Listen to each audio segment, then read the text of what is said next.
নজর রাখবো পরবর্তী সংবাদে। মন্ত্রিসভাতে যোগ দেওয়ার পরও চাপের খেলা মথার।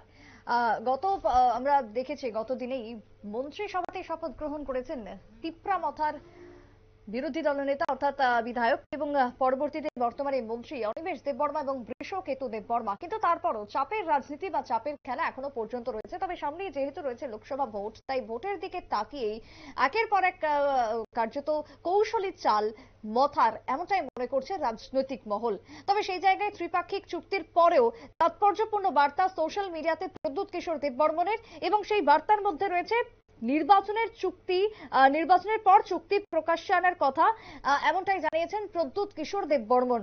অর্থাৎ নির্বাচন কেটে গেলে বা নির্বাচন মিটলেই কি হয়েছিল এই চুক্তি, ত্রিপাক্ষিক চুক্তির মধ্যে কি কি রয়েছে তার সবটাই প্রকাশ্যে আনা হবে, এমনটাই জানাতে চাইলেন বা বোঝাতে চাইলেন কোথাও গিয়ে প্রদ্যুৎ কিশোর দেববর্মন সোশ্যাল মিডিয়ায়। কি বলেছেন তিনি শোনাবো। बहुत तो बोल रहे हैं कि डिटेल्स कहाँ है, डिटेल्स है, लेकिन मैं डिटेल्स तभी रिवील करूंगा जब इलेक्शन खत्म हो जाए। আপনারা শুনলেন প্রদ্যুৎ কিশোর দেববর্মনের বক্তব্য। নির্বাচনের পর তিনি চুক্তি আনবেন প্রকাশ্যে, এমনটাই কথা জানিয়েছেন।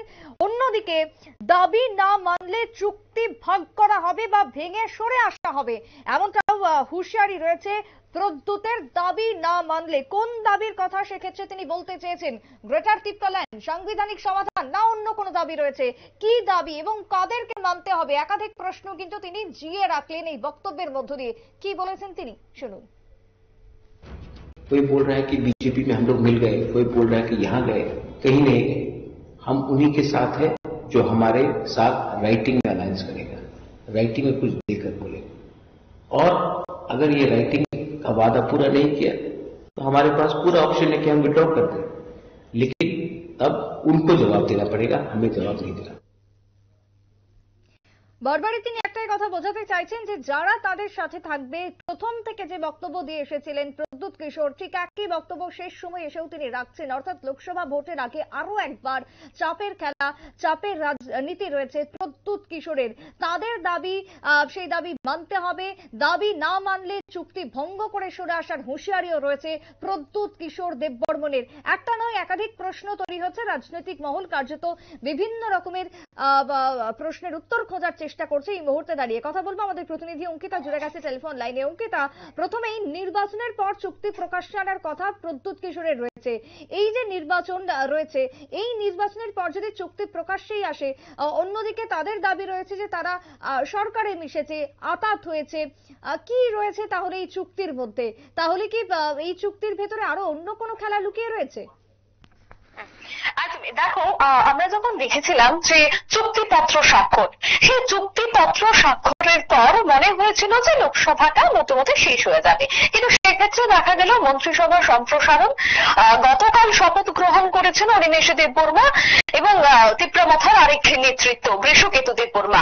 তারা মন্ত্রিসভায় শপথ গ্রহণের পর মনে হয়েছিল আবারও যে লোকসভার আগে হয়তোবা পূর্ববাসন বা তাদের মধ্যে একটা সমঝোতা হয়ে গেছে, রাজনৈতিক দলগুলো মনে হয় এই পর্যন্ত শেষ। কিন্তু না, হঠাৎই আজ প্রদ্যুৎ কিশোর দেববর্মন উনি ওনার সোশ্যাল মিডিয়াতে বা ওনার যে ফেসবুক পেজ রয়েছে, সেই ফেসবুক পেজে একটা ভিডিও তিনি আপলোড করলেন। সেই ভিডিওতে তিনি নিজেই বলছেন যে তারা আগামী দিনে তাদের যে দাবি দাওয়া বা তাদের যে একটা পাওয়ার রয়েছে, সেক্ষেত্রে তারা এটা নিয়ে আগামী দিনেও লড়াই করবে।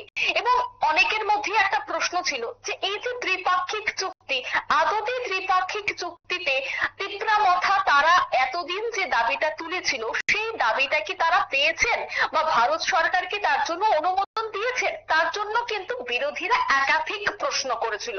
বিরোধীদের প্রশ্নের মুখে পড়তে হয়েছিল প্রদ্যুৎ কিশোর দেববর্মনকে। তাই ইতিমধ্যে সোশ্যাল মিডিয়ায় এসে তিনি বলেছেন যে নির্বাচনের পর তিনি সেই ত্রিপাক্ষিক চুক্তিতে আদতে কি কি তোলা হয়েছে সেই বিষয়টা নিয়ে তিনি বিস্তারিত আলোচনা করবেন।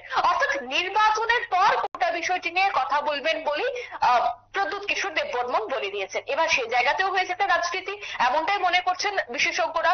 দ্বিতীয়ত পয়েন্ট আসছে যে তিনি বললেন যে এই যে ত্রিপাক্ষিক চুক্তি, যেখানে ভারত সরকার বিভিন্ন বিষয়গুলি উল্লেখ করেছে, তা যদি পূরণ না করে তবে তারা সেই ত্রিপাক্ষিক চুক্তিটাকে উজ্জ্বল করে নেবে। আর সেটাতে আবারও আরেকটা প্রশ্ন, যে তারা ইতিমধ্যেই মন্ত্রিসভায় স্থান পেয়েছে, তাই মন্ত্রিসভায় স্থান পাওয়ার পর হঠাৎ এই বক্তব্য বা ভারত সরকার যদি সেটাকে না মানে তারা উজ্জ্বল করে নেবে, রীতিমতো কিন্তু এই পুরো সোশ্যাল মিডিয়ায় ওনার এই ভিডিও আপলোডকে কেন্দ্র করে কিন্তু চাঞ্চল্য বা রাজনৈতিক মহলে আবারও একটা চর্চার বিষয় হয়ে দাঁড়িয়েছে তীব্রামথা। তবে কি আগামীতেও রাজনৈতিক কেন্দ্র বা যে শাসক দল রয়েছে তাকে প্রেশার ক্রিয়েট করবে এই ধরনের ভিডিও, এমনটাই কিন্তু মনে করছে বিশেষজ্ঞরা। যাই হোক, আমাদের আরো কিছুটা সময় অপেক্ষা করতে হবে গোটা বিষয়টি পরিষ্কার হবার জন্য। কিন্তু যেহেতু নির্বাচন খুবই কাছে রয়েছে, তাই প্রদ্যুৎ কিশোর দেববর্মন ইতিমধ্যে সেই বিষয়টি নিয়ে চিন্তা ভাবনা করছে না। তিনি যেন একেবারে বার্তাই দিয়ে দিলেন যে লোকসভার পর যা হবে তা দেখে নেওয়া যাবে, বা লোকসভার পর সে ত্রিপাক্ষিক চুক্তি নিয়ে আলোচনা হবে। সুপ্রীতি। একেবারেই ধন্যবাদ অঙ্কিতা। কথা বলছিলাম আমরা, যদিও দুটো প্রশ্নেরই উত্তর আমরা পেয়েছি। একদিকে হচ্ছে মন্ত্রিসভায় যোগ দেওয়ার পরেও যে চাপের খেলা তিনি জিয়ে রেখেছেন, এবং তার মধ্যে অন্যতম হচ্ছে নির্বাচনের পর চুক্তি প্রকাশ্যে আনার বার্তা, এবং তার পাশাপাশি দাবি না মানলে চুক্তি ভঙ্গ করা। এই দুটি ক্ষেত্রেই রাজনৈতিক মহল আবারও বিস্মিত হয়েছে কোথাও গিয়ে, যে কি বলতে চাইছেন এবং কি করতে চাইছেন আগামী দিনে মথার প্রতিষ্ঠাতা প্রদ্যুৎ কিশোর, সেদিকেই তাকিয়ে থাকতে হবে এবং তার জন্য সময়ের অপেক্ষা করতে হবে বলেই মনে করা হচ্ছে বিভিন্ন মহল থেকে। ছোট্ট বিরতির পর ফিরে আসছি, সঙ্গে থাকুন।